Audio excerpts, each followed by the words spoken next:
இல்லை எல்லாருக்குமே தெரியணும்ல. ஏன்னா வந்து 250 பார்த்தீங்கன்னா யூஸ்வலாக நீங்கள் வந்து இந்த மாதிரி ஆக்ரோபோ வெஹிக்கிளில் வேறு ஏதோ ஒரு பிராண்டில் வந்து எக்ஸ்டர்னலாக ஆஃப்டர் மார்க்கெட்டில் ஒரு எக்ஸாஸ்ட் வாங்கி ஃபிக்ஸ் பண்ணுறீங்க அப்படின்னா இதில் வந்து உங்களுக்கு வெல்டிங் அடிக்க சொல்லுவாங்க, புதுப்பேட்டையில் எங்கே போனாலும். இப்போ நாங்கள் வந்து பக்கா டைட்டாக வெல்டிங்கே அடிக்காமல் மாட்டியிருக்கோம். ஒன்றுமே இல்லை. இது வந்து யூஸ்வலாக எல்லா ஆன்லைன்லேயும் கிடைக்கக்கூடிய அதே எக்ஸாஸ்ட் பைப் தான். அதை வந்து இப்போ நீங்கள் என்ன பண்ணணும்னா, இதுக்கு பின்னாடி வந்து 2 ஸ்க்ரூ கொடுத்துருப்பாங்க இந்த இடத்துல. அதில் வந்து நீங்கள் ஒரு ஸ்க்ரூவை ரிமூவ் பண்ணிவிட்டு கீழே இருக்கிற ஸ்க்ரூவை மட்டும் ரிமூவ் பண்ணிட்டீங்கன்னா இது வந்து கம்ப்ளீட்டாக ரொட்டேட் ஆகும். அப்போ வந்து இது கம்ப்ளீட்டாக கீழே வந்துடுமா. ஸோ இது இந்த கிளாம்ப் பார்த்தீங்கன்னா ஸ்டாக் எக்ஸாஸ்ட்டில் வரக்கூடிய கிளாம்ப்பு. அந்த கிளாம்பை ரிமூவ் பண்ணிவிட்டு அப்புறம் ஸ்டாக் எக்ஸாஸ்ட்டில் அதை வந்து ஒரு கீழே வந்து ஒரு கேஸ்கெட் கவர் கொடுத்துருப்பாங்க.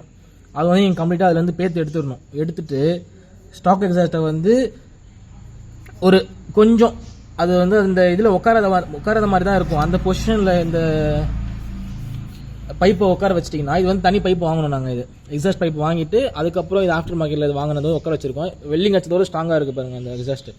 அதுக்கு மேலே இந்த கிளாம்பை போட்டு கம்ப்ளீட்டாக டைட் பண்ணிங்கன்னா, முக்கியமான விஷயம் என்னென்னா என்ன பண்ணணும், சுற்றில அடிச்சுட்டோம்ல கம்ப்ளீட்டாக.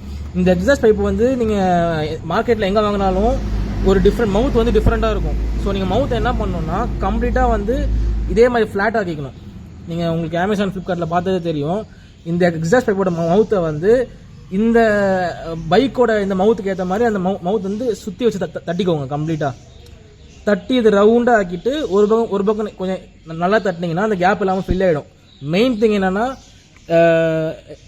அது பேர் என்னது, வெல்ட் பண்ணாமல் மாட்டுறதுக்கு மெயின் விஷயம் வந்து இந்த பென் பைப்பில் வந்து நீங்கள் தட்டிக்கணும் சுற்றி வச்சு. தட்டினதுக்கப்புறம் இந்த மாதிரி நீங்கள் ஃபிக்ஸ் பண்ணிக்க முடியும். இதில் ஃபிக்ஸ் பண்ணிட்டீங்கன்னா அது பாருங்கள் எவ்வளோ ஸ்ட்ராங்காக இருக்குன்னு. வெல்டிங்கே பண்ணல, எதுவுமே பண்ணல, ஃபுல் ஸ்ட்ராங்காக இருக்குது. ஸோ இது வரைக்கும் நான் பண்ணது கிடையாது, ஃபஸ்ட் டைம் ட்ரை பண்ணோம். ஆனால் ரொம்ப ஸ்ட்ராங்காக இருக்குது, கேப்பும் எதுவுமே இல்லை, போய் கம்ப்ளீட்டாக உட்காந்துச்சு. அதுக்கு மெயின் திங் என்னன்னா நாங்கள் பென் பைப் தட்டிட்டோம். இதுக்கு ஏற்ற மாதிரி பென் பைப் நீங்கள் வீணாக போய் நினைக்கக்கூடாது. பென் பைப் தட்டிட்டு மேலே இந்த ஸ்டாக்கில் இருக்க கேஸ்கெட் அவுத்து இதில் ரிமூவ் பண்ணிட்டு அதே மாதிரி ஸ்டாக் எக்ஸாஸ்டோட கிளாம்பை யூஸ் பண்ணணும். அதுதான் ஸ்ட்ராங்காக இருக்கும். யூஸ் பண்ணிங்கன்னா இப்படி கேப்பே இல்லாமல் உட்காந்துச்சு. வண்டி ஆன் பண்ணேன், எக்ஸாஸ்ட் நோட் கேட்குப்பா.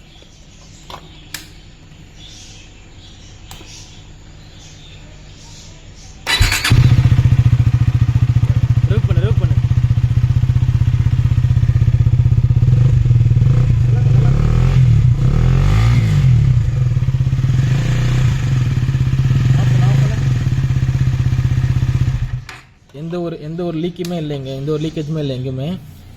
பக்காவாக ஃபிக்ஸ் பண்ணிட்டோம். ஸோ நீங்கள் வெல்டிங் பண்ண தேவையில்லை, உங்களோட வண்டியோட அழகு தான் போகும். இதை ஃபாலோ பண்ணுங்கள். மெயின் திங் வந்து பென் பைப்பை வந்து சுற்றி தட்டிக்கணும். நெக்ஸ்ட் திங் வந்து இந்த இடத்த வந்து நீங்கள் கம்ப்ளீட்டாக ஒரு ஸ்க்ரூ மட்டும், ஆமாம், ஃபுட் ரெஸ்ட் பேக் சைடில் இருக்கிற ஒரு ஸ்க்ரூவை ரிமூவ் பண்ணிட்டீங்கன்னா ரொட்டேட் ஆகும். அதை கொண்டு வந்து நீங்கள் இதில் ஃபிக்ஸ் பண்ணிக்கலாம். அதுவும் பேக் சைடில் தான் ஃபிக்ஸ் பண்ண முடியும். ஃப்ரண்ட்டில் வந்தீங்கன்னா அதோட பொசிஷன் மாறிடும்.